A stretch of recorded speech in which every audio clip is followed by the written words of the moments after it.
Start करें। बिस्मिल्लाहिर्रहमानिर्रहीम नहमदुहु व नुसल्ली अला रसूलिहिल करीम अम्मा बाद रब्बि शरह ली सदरी यस्सिर ली अमरी वहलुल उक़दतम मिन लिसानी यफ़क़हु क़ौली रब्बि ज़िदनी इल्मा रब्बि ज़िदनी इल्मा रब्बि ज़िदनी इल्मा।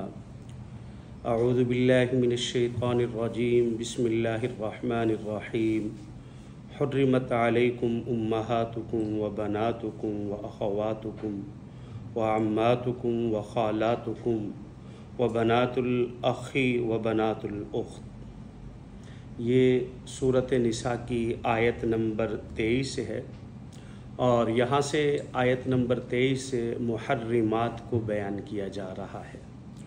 मुहर्रिमात उन औरतों को कहते हैं जिनसे शरन निकाह करना जायज़ नहीं है। कुरान मजीद ने तफसील के साथ ज़िक्र किया है कि किन किन औरतों के साथ शरन निकाह करना जायज़ नहीं है। ज़रा इसका तर्जुमा देख लीजिए। हुर्रिमत अलैकुम, हराम की गई हैं तुम्हारे ऊपर, उम्महातुकुम तुम्हारी माएँ, व बनातुकुम और तुम्हारी बेटियाँ, व अख़वातुकुम और तुम्हारी बहनें तुम पर हराम की गई हैं, व अम्मातुकुम और तुम्हारी फुफ्फियाँ, व ख़ालातुकुम और तुम्हारी खालाएँ, व बनातुल अख़ी और भाई की बेटियाँ यानी भतीजियाँ, व बनातुल उख़्ती और बहन की बेटियाँ यानी भांजियाँ, ये आप पर हराम की गई हैं।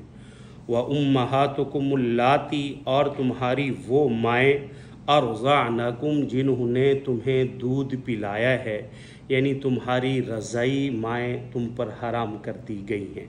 व अख़वातुकुम मिनर रज़ा और तुम्हारी वो बहनें जो रज़ाई बहनें हैं, यानी दूध शरीक बहनें हैं जिन्होंने आपके साथ दूध पिया है, वो भी हराम की गई हैं। व उम्महातुन निसाइकुम और तुम्हारी बीवियों की माएँ, यानी तुम्हारी सास जो है वो तुम पर हराम की गई है। व रबाइकुम, रबाइब कहते हैं ऐसी औरत को कि जिसको पहले एक औरत का शोहर फौत हो गया या उसको तलाक हो गई, उससे जो पहले बेटी है उस औरत ने आगे जाके निकाह किया तो उसकी बेटी जो थी वो भी अपने साथ ले आई। इस शोहर के मातहत उसकी भी परवरिश हो रही है। तो अब यहाँ कुरान ने फरमाया कि ये रबीबा, यानी जो पिछले शोहर से उसकी बीवी की जो बेटी है, इसको अरबी में रबीबा कहते हैं। तो कहा कि ये रबीबा भी हराम है, लेकिन यहाँ एक शर्त लगाई है।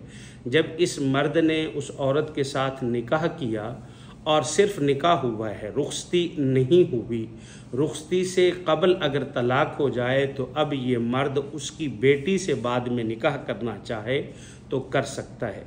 लेकिन अगर निकाह के बाद रुखसती भी हो गई है, हक़ के ज़ौजियत अदा हो चुका है, तो अब उसकी बेटी से निकाह करना शरन जायज़ नहीं है। इसी को कुरान मजीद ने रबाइब में शुमार किया है, यानी वो रबीबा के जो फ़ी हुजूरिहिम के जो तुम्हारी परवरिश में हैं, और मिन निसाइकुम तुम्हारी औरतों में से वो औरतें, अल्लाती दखल तुम बिहुन्ना कि जिनसे तुमने दुखूल किया है, यानी जिनकी रुखसती हो चुकी है। फ़इल्लम तकूनु, पस अगर तुम उनकी रुखसती नहीं हुई, यानी तुमने उनसे दुखूल नहीं किया, फ़ला जुनाहा अलैकुम, फिर उसके साथ निकाह करने में कोई हर्ज नहीं है। और आगे फरमाया कि वह हलाइलु, हलाइल कहते हैं औरतों को। कौन सी औरतें? अबनाइकुम, तुम्हारे बेटों की बीवियाँ यानी बाहू। अपनी बाहों से भी निकाह करना शरन जायज़ नहीं है। और बेटे कौन से? अल्लदी मिन अस्लाबिकुम, जो तुम्हारी सुल्ब से हैं, यानी हकीकी बेटे, जिसको ऐनी बेटे कहा जाता है। हकीकी बेटों की बीवियों से भी निकाह जायज़ नहीं है। और आगे फरमाया कि और हराम किया गया तुम्हारे ऊपर अन तजमाऊ, ये कि जमा करो तुम दो बहनों को निकाह के अंदर, इल्ला मा कद सालफ़ा, मगर जो बात पहले गुजर चुकी है। यानी अगर कोई इस्लाम से पहले अगर आपस में दो बहनों से निकाह किया हुआ था या कोई खिलाफ शरा बात की थी, उसको अल्लाह माफ़ फरमा देंगे। इन्नल्लाह काना गफ़ूर रहीमा, बेशक अल्लाह ताला मुआफ़ बख्शने वाले हैं और मुआफ़ फरमाने वाले हैं। ये आयत नंबर 23 है। इस आयत नंबर 23 में तफसील के साथ मुहर्रिमात को जिक्र किया गया है। सबसे पहले देखें जिन औरतों के साथ निकाह करना हराम है उन्हीं की तफसील बयान फरमाई गई है। उनमें 7 मुहर्रिमात हैं नसब के एतबार से, यानी 7 मुहर्रिमात नसब के एतबार से हराम हैं और 7 मुहर्रिमात रज़ात के एतबार से हराम हैं और 4 ससुराली रिश्तेदार हैं जो हराम हैं। इनके अलावा हदीस मुबारका से साबित है कि आप सल्लल्लाहु अलैहि वसल्लम ने भतीजी से निकाह करना, फुफ्फी से निकाह करना और भांजी और इसी तरीके से खाला को, भांजी और खाला को और चच्ची और भतीजी को एक निकाह में जमा करने की जो हुर्मत है उसको जनाब रसूलुल्लाह सल्लल्लाहु अलैहि वसल्लम ने हदीस मुबारका में ज़िक्र किया है। अब जो 7 वो रिश्तेदार, वो औरतें जो नसब के एतबार से हराम हैं वो कौन कौन सी हैं? सबसे पहले माएँ हैं। माँ जो हकीकी माँ है, अच्छा इसमें ऐसा होता है कि एक सुतेली माँ है और एक हकीकी माँ है। हकीकी माँ जिसका नसब इसी के साथ चल रहा है वो हकीकी माँ है। सुतेली माँ ये होता है कि इसके वालिद ने किसी और औरत से क्या कर लिया है, निकाह कर लिया है। तो यहाँ जो हुर्रिमत अलैकुम उम्महातुकुम है, इससे मुराद हकीकी माँ मुराद लिया गया है कि हकीकी माँ नंबर 1। दूसरे नंबर पर बेटियाँ, ये नसब के एतबार से हराम हैं। तीसरे नंबर पर बहनें, ये नसब के एतबार से हराम हैं। चौथे नंबर पर फुफ्फियाँ, फुफ्फी कहते हैं वालिद की बहन को, वालिद की जो बहनें हैं वो भी नसब के एतबार से क्या हैं, हराम हैं।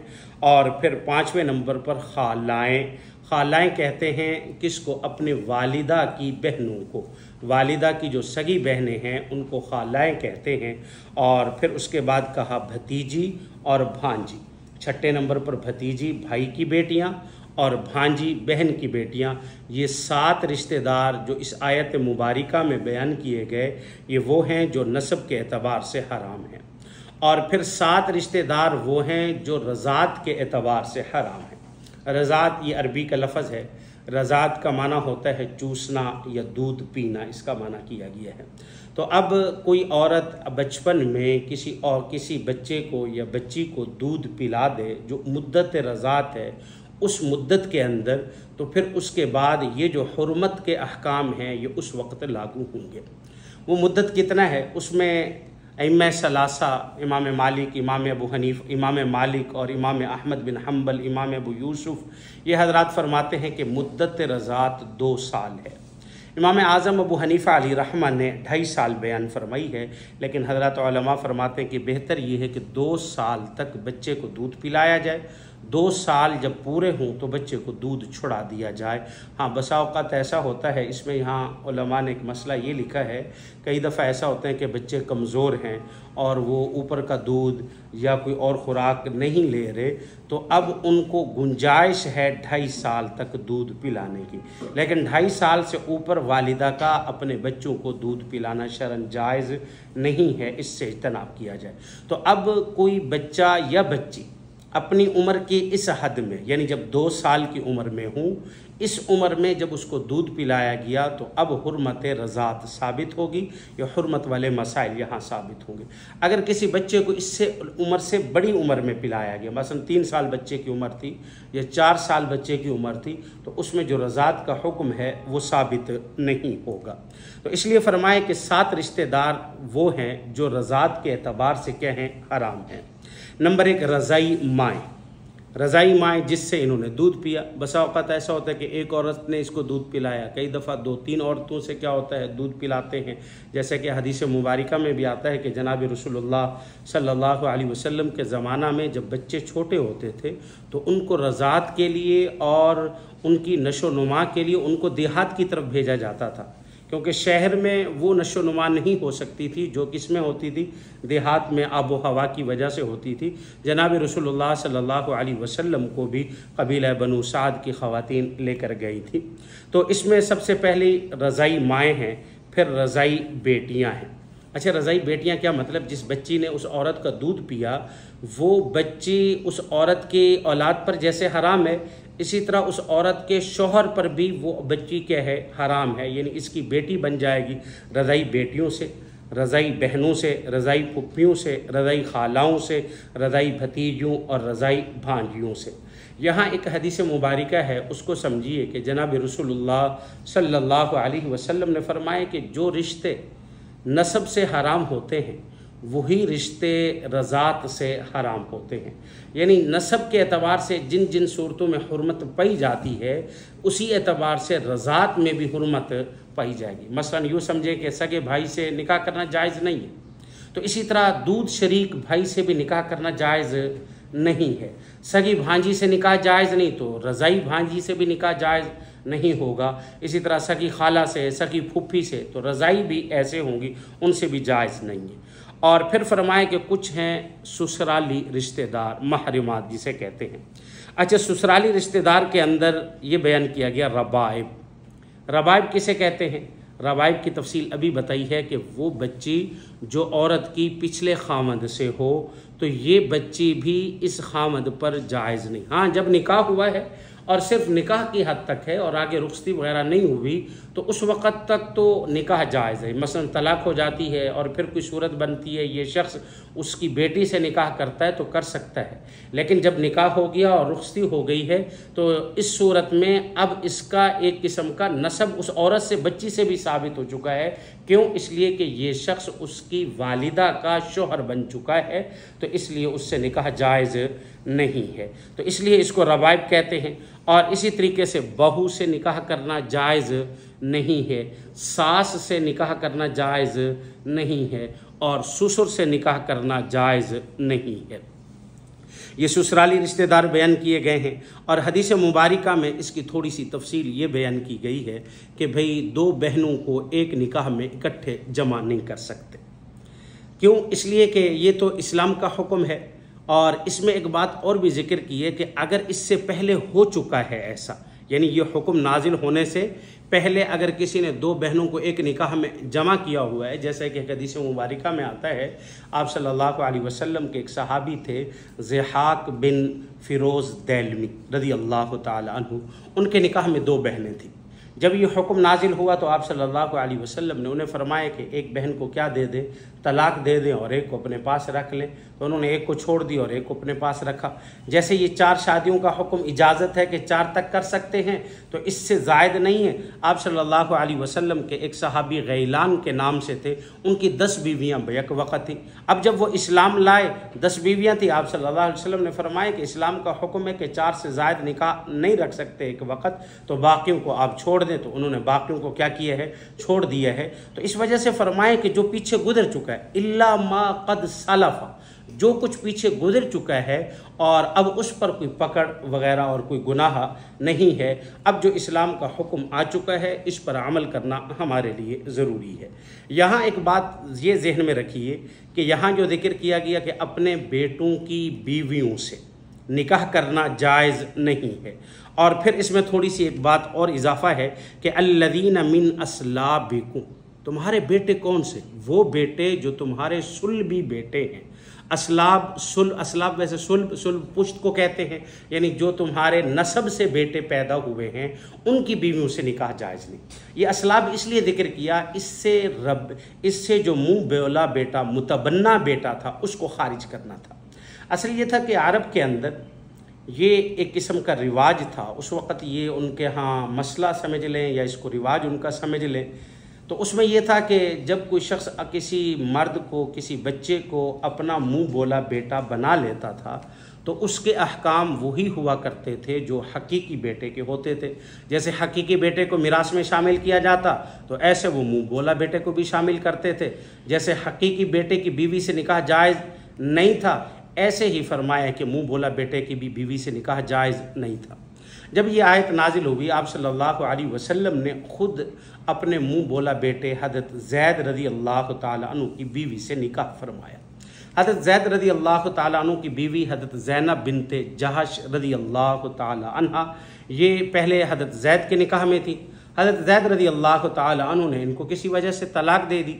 जब तलाक दे दी तो आप सल्लल्लाहु अलैहि वसल्लम ने सिर्फ कौम को समझाने के लिए कि इस मुँह बोला बेटे की जो बीवी है वो हराम नहीं है, आपने उनसे क्या फरमाया है? निकाह फरमाया है। अब इसके बाद अगली जो आयत है, आयत नंबर 29 है। ये आयत नंबर 29, ये पारा नंबर 5 की पहली आयत है। वल मुहसनात, वल मुहसनात कहते हैं शादीशुदा औरतों को। वैसे मुहसनात कहते हैं जो किसी किले के अंदर आ जाए, किसी हिफाजत में कोई आ जाए। क्यों?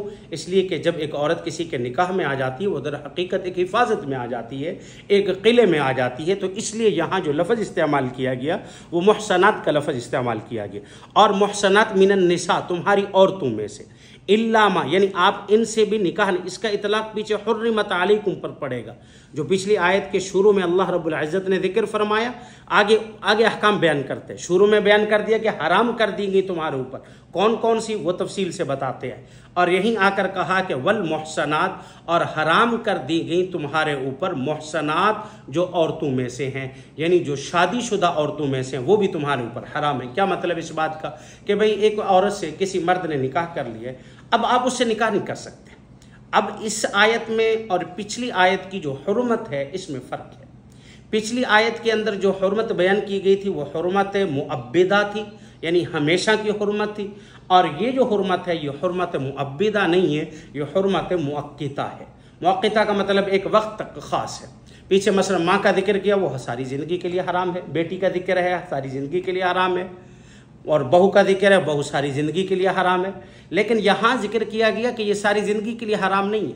मसलन एक औरत जब तक किसी के निकाह में है तो कोई और मर्द उससे निकाह नहीं कर सकता।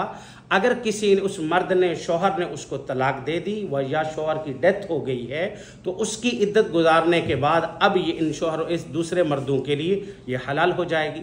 यानी यहाँ जो हुर्मत है उस निकाह तक महदूद है। तो यहाँ से हुर्मत मुअक्किता को बयान किया है। आगे फरमाया कि इल्ला मा मलकत, मगर वो, इल्ला मा मलकत अयमानुकुम, मगर वो जो तुम्हारी लौंडियाँ बनकर आएँ। क्या मतलब?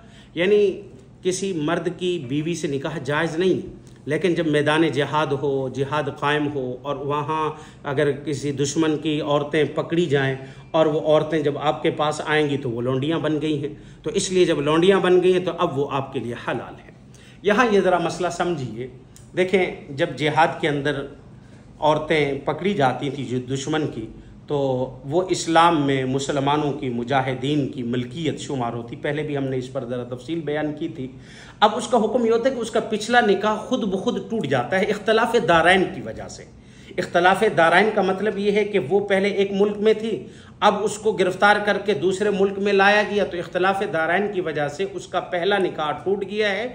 अब ये इस किसी मुसलमान जिसकी मिल्क में आई या जिसके हिस्से में वो लौंडी आई, उसकी वो मिल्क बन चुकी है, तो वो उससे अगर नफ़ा हासिल करना चाहे तो उसके लिए शरअन नफ़ा हासिल करना क्या है? जायज़ है। तो आगे देखिए ज़रा, तो फरमाया कि किताब अल्लाह अलैकुम, ये अल्लाह का हुक्म है तुम्हारे ऊपर। यानी ये जो सारी हुर्मत पीछे से बयान करते आ रहे हैं अहकाम, ये अल्लाह ताला का तुम्हारे ऊपर हुक्म है। अब ये सारा तफसील से बयान करने के बाद आगे अल्लाह ताला ने फरमाया व उहिल्ल लकुम मा वराअ ज़ालिकुम। अब इन तमाम के बाद अल्लाह रब्बुल इज़्ज़त ने सारी औरतों को तुम्हारे लिए हलाल कर दिया है। अब देखें, हुर्मत का पहलू मखसूस है और हिल्लत का पहलू वसी है। चंद औरतों को हराम किया है, चंद गिनती की औरतें हैं, और जो हलाल हैं वो बहुत ज़्यादा हैं। फरमाया कि वो तुम्हारे लिए, अच्छा वो कैसे हलाल हैं उसका भी जिक्र कुरान मजीद में अल्लाह ताला ने फरमाया कि वो तुम्हारे लिए हलाल हैं। कैसे कि अन तबतगू बिअमवालिकुम, लेकिन वो हलाल तब हैं कि जब आप उनको उनके महर अदा करोगे, आप उनको उनके महर दे दीजिए। और महर देने के साथ एक बात और है, इस्लाम में जो निकाह करने का हुक्म दिया गया और महर की अदायगी का हुक्म दिया गया, उसमें एक शर्त रखी गई मुहसिनीन की, कि भाई निकाह करने से तुम्हारी नीयत मुहसिनीन की हो, यानी उस औरत को अपने घर में आबाद रखने की नीयत हो। फरमाया कि गैर मुसाफिहीन, यानी उसको महज शहवत की गर्ज से उससे शादी करना जायज़ नहीं है। तुम्हारी उससे सिर्फ़ और सिर्फ उसको अपने अहले खाना का हिस्सा बनाने का क्या हो? नीयत होनी चाहिए। तो इसलिए जब एक मर्द किसी औरत से निकाह करके ले आए और अपने घर के अंदर उसको अपने अहले खाना में से एक फ़र्द तस्वुर करे, तो मेरे ख्याल लड़ाई झगड़े नहीं होंगे। लड़ाई झगड़े तब होते हैं कि जब उसको गैर तस्वुर किया जाए। सास उसको अपनी बहू की बहू समझे, बेटी ना समझे, और इसी तरह ये अपनी सास को वालिदा ना समझे बल्कि क्या समझे, सास समझे, तो फिर इख्तलाफात भी होते हैं, झगड़े भी होते हैं। लेकिन कुरान मजीद ने जो शर्त लगाई है वो मुहसिनीन की शर्त लगाई है। और फिर उसके बाद आगे फरमाए कि जो तुम ताकत रखते हो, अब ताकत रखते हो वो तुम उन्हें अता करो। अब जो तुम्हारा मुकर्रर के फ़आतू हुन्ना, बस जो क्या किया है तुमने मुकर्रर किया है, ताकत रखते हैं वो तुम उनको अदा करो। उजूरहुन्ना फरीज़ा, जितना मुकर्रर किया गया है उतना अदा करना तुम्हारे लिए ज़रूरी है। यानी जो महर आपने मुकर्रर किया है वो महर तो देना हर हाल में तुम्हारे ऊपर क्या है, ज़रूरी है। अलबत्ता यहाँ आगे एक रुख्सत दी है फल वला जुनाहा अलैकुम से, कि नहीं है कोई हर्ज तुम्हारे ऊपर फ़ीमा तराज़यतुम, कि जिस पर तुम राज़ी हो जाओ, बिही मिन बादिल फरीज़ा, यानी जो तय हो जाए, तय हो जाने के बाद अगर तुम्हारी किसी बात पर रज़ात हो जाए तो इसमें कोई हर्ज नहीं है। इसका क्या मतलब है, यानी मसलन एक औरत का महर उसके शोहर ने मुकर्रर किया है 1 लाख रुपया, और जब महर मुकर्रर किया था तो उस वक़्त इसकी हालत अच्छी थी, और जब निकाह हो गया तो अब हालत अच्छी नहीं है, तो बीवी कहती है कि भाई आप मुझे चलो इतना महर ना अदा करें, आप मुझे कम कर दें, थोड़ा सा आप मुझे आधा अदा कर दें या निस्फ या सुलुस या रुबो अदा कर दें। आपस की रजामंदी से उसको कम किया जाए, लेकिन पहले मुकर्रर किया जाए, मुकर्रर करने के बाद फिर उसको ऐसा कम करना चाहें कर सकते। इसी तरह अगर उस वक़्त शोहर की हालत निकाह के वक़्त अच्छी नहीं थी, निकाह के बाद वो मालदार हो गया है, अब अगर वो इस महर को बढ़ा कर देना चाहता है तो ये भी कोई हर्ज नहीं, बढ़ा कर भी इसमें दे सकते हैं। क्यों? इसलिए कि इन्नल्लाह काना अलीमन हकीमा, के बेशक अल्लाह ताला क्या हैं, जानने वाले भी हैं और हिकमत वाले भी हैं। बाज़ जगहों पर पहले आया है इन्नल्लाह काना हकीमन अलीमा, लेकिन यहाँ अल्लाह रब्बुल इज़्ज़त ने जिक्र फरमाया। क्यों? इसलिए कि पीछे इल्म का जिक्र हो रहा है, पीछे इल्म को बयान किया जा रहा है, अहकाम और मसाइल को बयान किया जा रहा है, तो इसलिए फरमाया कि बेशक अल्लाह ताला क्या हैं, जानने वाले भी हैं और अल्लाह ताला हिकमत वाले भी हैं। तो अब यहाँ तफसील से हुर्मत के मसाइल को, हुर्मत मुअक्किता और हुर्मत मुअब्बिदा दोनों को तफसील से बयान फरमाया है। तो इसके बाद जो अगली आयत है, आयत नंबर 25 आयत है, इसको ज़रा देखिए। फरमाया कि तुम में से, आयत नंबर 25, वमन लम यस्तति' मिनकुम, और फरमाया कि तुम में से जिस किसी को आज़ाद औरतों से निकाह करने की पूरी वुसअत और ताकत ना हो तो वो मुसलमान लौंडियों से जिनके तुम मालिक हो, फरमाया कि वो अपना निकाह कर सकते हैं। अल्लाह ताला तुम्हारे आमाल को बखूबी जानने वाले हैं। अब ज़रा इस बात को समझिए, मुसलमान के लिए जैसे आज़ाद औरत से निकाह करना जायज़ है, इसी तरह लौंडी से भी निकाह करना जायज़ है। बसा औक़ात ऐसा होता है कि जो, क्यों? इसलिए कि जो महर आज़ाद का है, लौंडी का महर उसका आधा होगा। अगर एक शख्स आज़ाद औरत का महर देने की ताकत नहीं रखता तो अब उसके लिए रुख्सत दी गई है कि आप किसी लौंडी से निकाह करना चाहें तो निकाह कर सकते हैं। अच्छा, लौंडी पर निकाह करने के अंदर थोड़ी सी एहतियात ये भी ज़रूरी है, ये शरीयत का एक मसला है। वो ये है कि देखें, आज़ाद का मकाम और मर्तबा अल्लाह ताला ने एक बुलंद रखा है और लौंडी का मकाम और मर्तबा कम है। जैसे ये भी कहा गया है कि जो आज़ाद की निशानियाँ हैं, रहन सहन के कपड़े हैं, लौंडी उस तरीके से ना अपनाए। जैसे हज़रत उमर बिन ख़त्ताब रज़ी अल्लाह ताला अन्हु का वाक़या है कि आज़ाद के लिए पर्दा है, लौंडी के लिए पर्दा नहीं है। अब एक लौंडी अपने ऊपर चादर लेके जा रही तो हज़रत उमर ने उसकी चादर खींच ली। फरमाया कि कहीं तुझे लोग आज़ाद ना समझे, जो तेरा हुक्म है अपने उस हुक्म को बाकी रखिए। तो यहाँ इस वजह से आज़ाद औरतों के मकाम और मर्तबे को बाकी रखने के लिए शरीयत ने यह मसला बयान फरमाया कि अगर किसी मर्द के निकाह में आज़ाद औरत है तो अब उस आज़ाद पर बतौर शौकन के गुलाम यानी लौंडी से निकाह करना इसके लिए दुरुस्त नहीं है। क्यों? इसलिए कि भाई हाँ, यूँ तो हो सकता है कि पहले किसी लौंडी से निकाह किया हुआ हो, फिर लौंडी पर बतौर शौकन के आज़ाद औरत को निकाह में ले आए, ये तो कोई हर्ज नहीं है। लेकिन आज़ाद के होते हुए किसी लौंडी को बतौर शौकन के ले आए तो ये जायज़ नहीं है।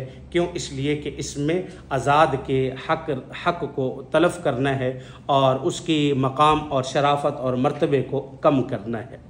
तो इसलिए फरमाए कि अगर तुम आज़ाद और मुसलमान औरतों से निकाह करने की पूरी वुसअत और ताकत नहीं रखते तो तुम मुसलमान लौंडियों से भी क्या कर सकते हो, निकाह कर सकते हो। अल्लाह ताला क्या करते हैं, अल्लाह ताला तुम्हारे आमाल को बखूबी जानते हैं। तुम सब आपस में एक ही हो तो इसलिए उनके मालिकों की इजाज़त से उनसे क्या कर लो, निकाह कर लो। अच्छा, यहाँ एक शर्त है, जो आज़ाद औरत है, आज़ाद औरत में उसकी अपनी इजाज़त शर्त है। अगर आज़ाद औरत अपना निकाह खुद कर रही है और वो बालिग है तो शरन इसमें कोई हर्ज नहीं, वो अपना निकाह खुद कर सकती है। और लौंडी जो है वो लौंडी बालिग है तो वो अपना निकाह खुद नहीं कर सकती, बल्कि जब तक उसके मालिक की तरफ से इजाज़त नहीं होगी, जो उसका आका है उसके आका की तरफ से इजाज़त नहीं होगी, उस वक़्त तक इसको निकाह करने की इजाज़त नहीं होगी। तो आगे ज़रा देखिए, तो फरमाया कि आपको चाहिए कि आप उनके मालिकों से इजाज़त ले लें और इजाज़त लेके उनसे निकाह करें और कायदे के मुताबिक उनके महर को उनको अता करो। वो पाक दामन हूँ, ना कि ऐलानिया बदकारी करने वालियाँ हूँ और ना खुफिया बदकारी करने वाली हूँ। बस जब ये लौंडियाँ निकाह में आ जाएं, फिर अगर वो बेहयाई का काम करें तो उन्हें आधी सज़ा है और इस सज़ा से जो आज़ाद औरतों की है। अब यहाँ ज़रा इस बात को देखिए, औरतों को जो निकाह करने का हुक्म दिया, पहले भी हमने जिक्र किया कि अब पाक दामना औरतों से निकाह किया जाए। फिर उसके बाद लौंडियों से जो ताकत और आज़ाद औरतों का नहीं रखते उनको चाहिए कि वो किससे निकाह करें, लौंडियों से निकाह करें। लेकिन लौंडियों से निकाह करने की शर्त लगा दी है। फरमाया कि लौंडियाँ भी वो हों जो पाक दामना हों, ना सराहतन सरेआम फहाशी और बदकारी करने वाली हों और ना ही वो खुफिया तौर पर बदकारी करने वाली हों। अलबत्ता अगर ये भी बदकारी करेंगी, ज़िना करेंगी, तो इस पर भी वो सज़ा है जो सज़ा आज़ाद औरतों पर है, अलबत्ता उस सज़ा की आधी सज़ा है। क्योंकि लौंडी जो है अपने अहकाम में निस्फ़ है आज़ाद के। जैसे मैंने पहले कहा था कि आज़ाद का महर मुकम्मल है, लौंडी का महर आधा है। अच्छा, इसी तरह आज़ाद के लिए 3 तलाक़ों का हक़ है, आज़ाद के शोहर के लिए 3 तलाक़ों का हक़ है और लौंडी के शोहर के लिए 2 तलाक़ों का हक़ है। आज़ाद औरत के तलाक़ के बाद जो इद्दत है वो 3 माहवारियाँ हैं, अगर माहवारी नहीं तो फिर 3 मंथ हैं। और इसी तरीके से जो लौंडी है उसकी इद्दत 2 मंथ है, यानी उसका निस्फ़ है। वैसे महर जो होना चाहिए था वो 1.5 मंथ होना चाहिए था, तो इसलिए वो उसका सही पैमाना ना हो सकता था कि भी इसको कहाँ पैमाइश की जाए। तो इस वजह से शरीयत ने 2 हिस्से मुकर्रर कर दिए हैं। मकसद ये था कि आज़ाद से उसको ज़रा कम करना था। आज हमने तफसील के साथ मुहर्रमात मुअब्बिदा और मुहर्रमात मुअक्किता को बयान किया है। अल्लाह ताला हमें कुरान मजीद समझने और फिर समझकर उस पर अमल करने की तौफीक अता फरमाए। किसी साहब ने इस पर सवाल करना हो?